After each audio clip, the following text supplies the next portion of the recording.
was very strange music to play for this particular interview.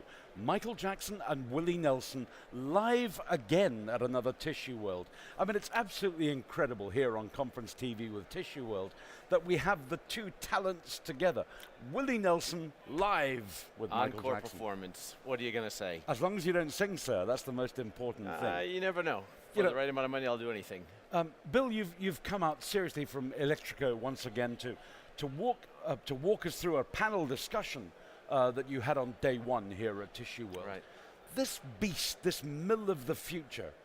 And when we were chatting earlier, I'd said to you, as I've asked a number of your colleagues who were involved in that panel, is the mill of the future a real thing, or is it this mythical beast from Game of Thrones that we don't quite understand? No, the mill of the future is here today. It can get better, but the mill of the future has been evolving over time. Electric 80 started working in what we would call Factory 4.0 in 1992. Our first implementation in Italy, working with a company called Coasterplast, really combined automation that's moving products from point A to point B with exchange of data and information that allowed intelligent decision making to take place then.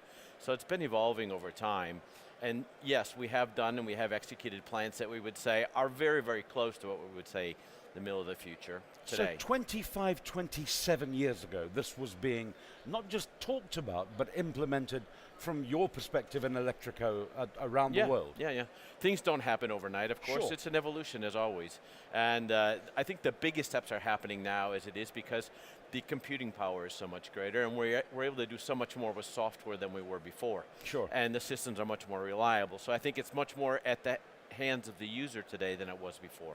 But it's been around for a while. You know what intrigues me is that this is an industry renowned for sweating its assets. And we heard on day one at the conference, somebody mentioned the fact that equipment tends to be on average 60, 70 years old here at that level. Look, the 747 is 50 years old right now as well. But when I heard that on day one, what sprang in my mind was the moon landing craft from Apollo 11. The whole of Apollo 11, the Saturn rocket and everything, with NASA and NASA's computing power, they had 6 megabytes in 1969. So we've come a long, long way. I mean, a toaster in your home today has more computing power than the whole of Apollo did back in 1969. But what was it like in the early 1990s when you were involved in it? Well, of course, everything was much more custom made. I think the difference today is that the applications are much more standard. So it's much more easier to apply. It's also much more readily at the hands of the operator. So there's more information available. Whereas before you had very specialized knowledge to program it. And every implementation we did was an evolution, was a one-off, basically. We've come up now with a standard platform we call Smile 80, which is basically a software platform that we can apply in any application, whether it's in the food and beverage industry, whether it's in the tissue industry. It's related to automation in and of itself. And then of course we parameterize it to specialize it for whatever application there may be. So the technology's gotten easier. Of course. It's like the first cell phones to today. It's gotten much more easy to use. There's much more behind the scenes that you don't see, but for the operator, for the user, and even for the implementation, we've been able to reduce implementation time by nearly 40% over 5 years ago, just by writing a software package that's much more developed and much more, as we say, it has all of the features within it. You hit the switch for what features you want to use. So why then has Industry 4.0 in its own right taken nearly 3 decades to fully implement across the industry in the world of tissue? I don't know. I think maybe it's because somebody just decided to give it a new name. But right. For the most part, I think it's an evolution of everything. In Industry 4.0, call it what you want. It's automation. It's integrated to logistics. It's the director of the orchestra knowing what's going on and making sure that all the pieces of the orchestra are singing to the same tune.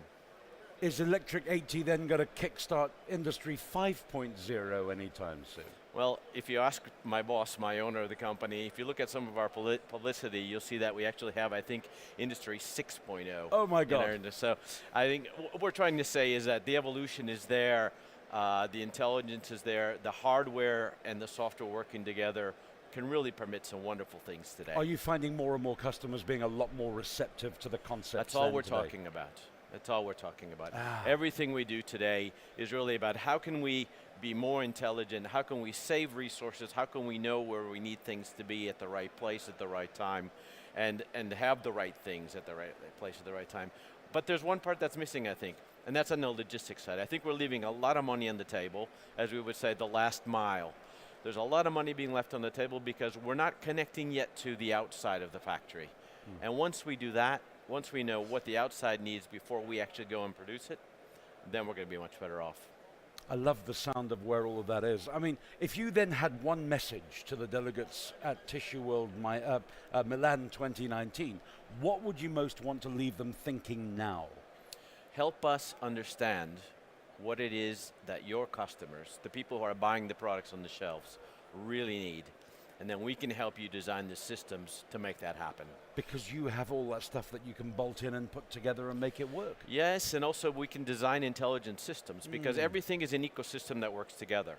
So if we do it in the way we did in the past, which is you buy a paper machine, you buy a rewinder, you buy packaging, you buy downstream from that, none of those things really fit together perfectly, did they? So we had to do what we could to make them fit together. But if we start from the outside and work our way back in, as an integrated approach with all of the suppliers working together, we can design a smaller footprint plant, we can give you the right size for your needs, and also build in the flexibility for the future. Oh, I love it. I love the optimism, I love the determination that you bring that to market. Everything is possible.